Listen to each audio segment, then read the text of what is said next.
Friends, welcome to my YouTube channel. और आज हम टॉपिक स्टार्ट कर रहे हैं नंबर सिस्टम का, जिसमें आज पार्ट फर्स्ट हम पढ़ेंगे।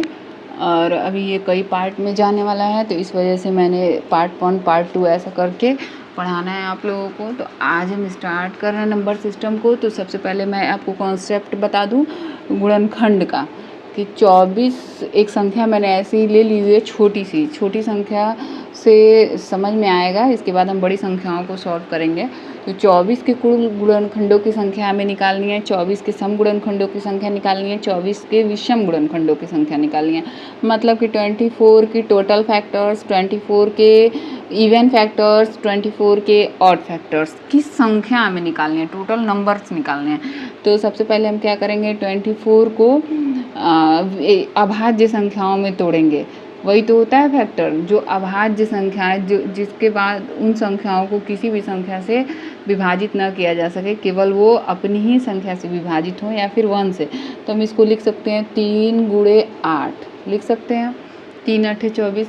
अब इसमें क्या लिख सकते हैं हम, 3 को तो 3 ही लिख सकते हैं। अब ये 3 किसी से विभाजित नहीं होगा। अब हो जाएगा हमारा 3 गुणे 2 गुणे 2 गुणे 2 लिख सकते हैं। मतलब कि 3 की पावर 1 और गुणा में 2 की पावर 3, ऐसे हम इसको लिख सकते हैं। मतलब हम इसको ऐसी संख्याओं में तोड़ देंगे जिनके बाद वो अन्य किसी संख्याओं में एक और अपनी संख्या के अलावा विभाजित न हो सके। अब 3 किसी से भी विभाजित नहीं हो सकता, 2 किसी से भी विभाजित नहीं हो सकता। अब इससे ज़्यादा ये नहीं एक्सप्रेस होगा।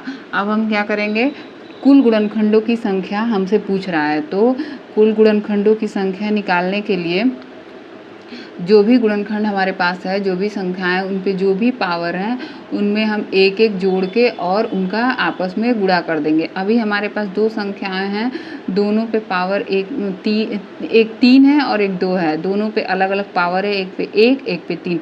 तो एक में 1 को जोड़ देंगे और गुणा कर देंगे किससे, 3 में 1 को जोड़ के। मतलब हमारे पास जो भी संख्याएं रहेंगी, उन पे जो भी पावर रहेगा, उन पावर्स में एक एक्स्ट्रा करके और आपस में एक्स्ट्रा करने के बाद जो भी संख्या आएगी उनका आपस में गुणा कर देंगे। वही हमारे कुल गुणनखंडों की संख्या होगी। तो 2 और 4, तो 2 चौक 8, ये हो गया कुल गुणनखंडों की संख्या। अब हमको सम गुणनखंडों की संख्या निकालनी है। तो कैसे निकालेंगे, क्या करेंगे, सम संख्या पे जो पावर रहेगा उस पावर को हम ऐसे ही लिख देंगे और गुणा करेंगे जो विषम संख्या पे पावर रहेगा उसमें 1 जोड़ के। मतलब 1 में 1 जोड़ के 2, तो 3 दूनी 6। ये हो गया सम संख्याओं के गुणनखंडों की सम गुणनखंडों की संख्या। 24 के सम गुणनखंडों की संख्या 3 जो सम पे था और जो विषम पे था 1 में 1 जोड़ के और दोनों का गुणा कर देंगे। अब आ गए हम विषम पे।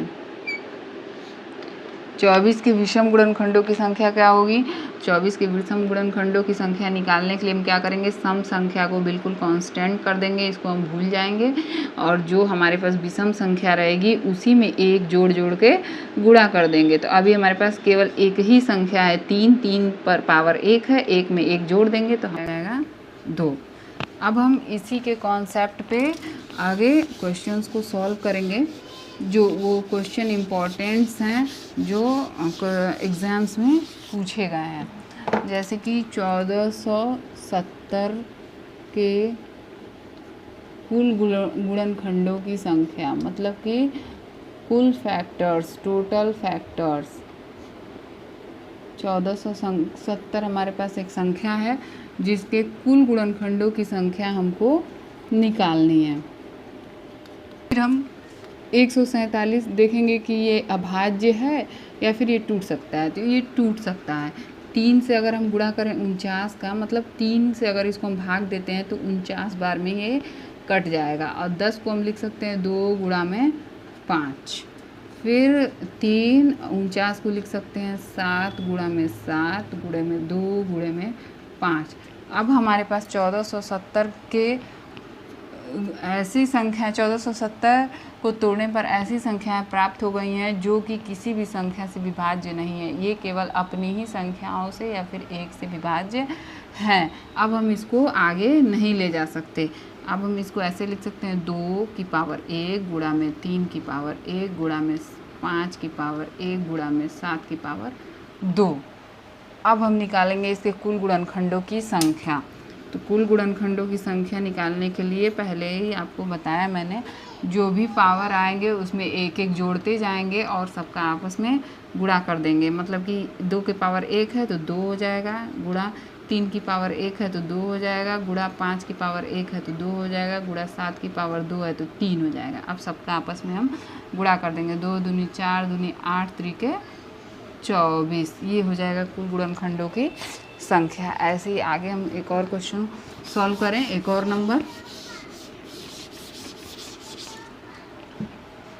3600 के कुल गुणनखंड, 3600 के कुल गुणनखंड की संख्या। एक और इसी टाइप का क्वेश्चन सॉल्व कर देंगे तो हमारा कॉन्सेप्ट बिल्कुल क्लियर हो जाएगा। 3600 को हम क्या लिख सकते हैं? 3600 को हम लिख सकते हैं 36 गुणे 100, ऐसे लिख सकते हैं। फिर हम 36 को क्या लिख सकते हैं? 36 को हम लिख सकते हैं 9 गुणे में 4, और 100 को लिख सकते हैं 25 गुणे में 4। ऐसे ही हम तोड़ेंगे तो हमारा क्वेश्चन जो है आसानी से सॉल्व हो जाएगा। अब 9 को हम लिख सकते हैं 3 की पावर 2, 4 को लिख सकते हैं 2 की पावर 2, 25 को लिख सकते हैं 5 के पावर 2, और 4 को लिख सकते हैं 2 की पावर 2। अब ये भी 2 है, ये भी 2 है। जब भी आधार सेम होता है तो घात जो है वो आपस में जुड़ जाते हैं, पावर जो है जुड़ जाते हैं। तो 2 की पावर हम 4 लिख सकते हैं गुणे में 3 की पावर 2 गुणे में 5 की पावर 2।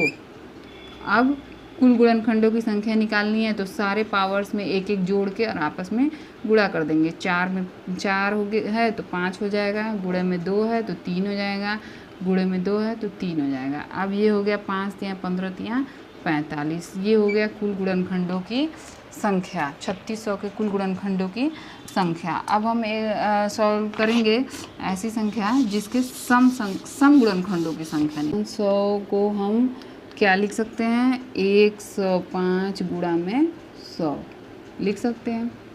फिर हम 105 को लिख सकते हैं 15 गुणा में 7, और गुणा में 25 गुणे में 4 लिख सकते हैं। 15 को हम लिख सकते हैं 3 गुणा में 5 गुणा में 7 गुणा में 5 गुणे में 5, 25 को, और 2 के पावर 2 हो जाएगा 4। हम 2 की पावर 2 को आगे ले आएँ, गुणा 3 एक ही है, 3 की पावर 1, 5 कितना है? 3 है तो 5 की पावर 3, गुणा में 7 एक ही है, 7 की पावर 1। अब यहाँ से हमको सम गुणनखंडों की संख्या निकालनी है। ध्यान देने वाली बात है सम गुणनखंडों की संख्या।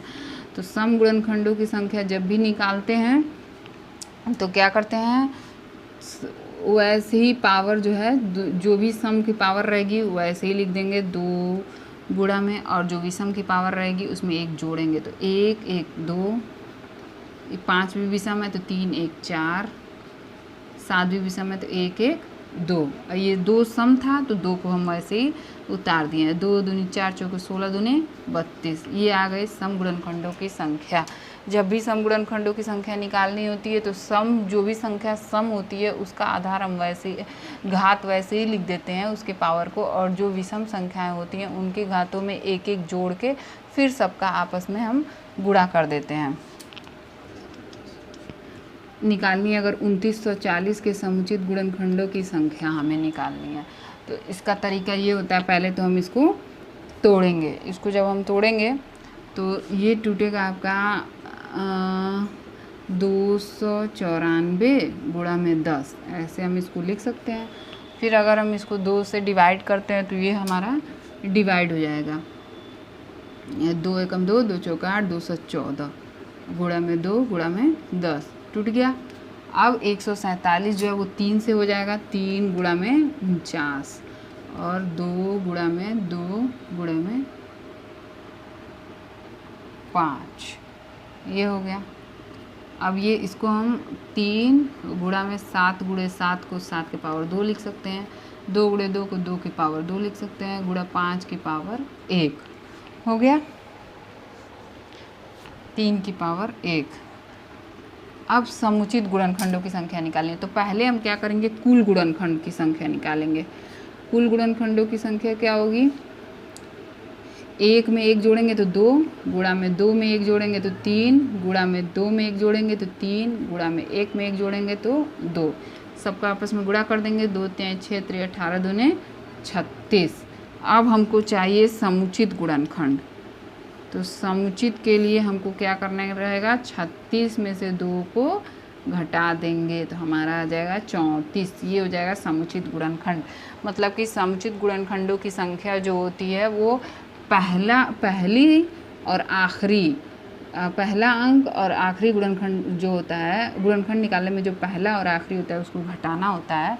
तो हम क्या करते हैं कि कुल गुणनखंड निकाल के और 2 को घटा देंगे तो हमारे पास समुचित गुणनखंडों की संख्या आ जाएगी। उम्मीद है आप सबको ये टॉपिक पसंद आया होगा। फिर हम मिलते हैं अगले टॉपिक में, नहीं फिर हम मिलते हैं अगले पार्ट में। अभी